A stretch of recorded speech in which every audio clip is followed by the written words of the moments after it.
Hello, teacher. My name is Maria Arrula. I am 33 years old. I live in the city of Sincelejo, department of Sucre.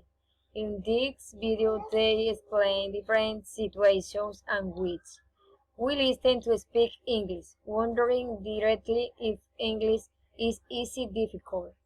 With nationality and its accents confuse us work we can time the English is difficult, making it clear that we must focus on what we hear when speaking English.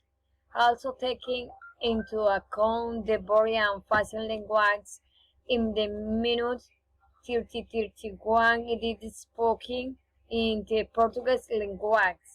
The two rules are: Number 1. Do something every day. Number 2. Do something different every day.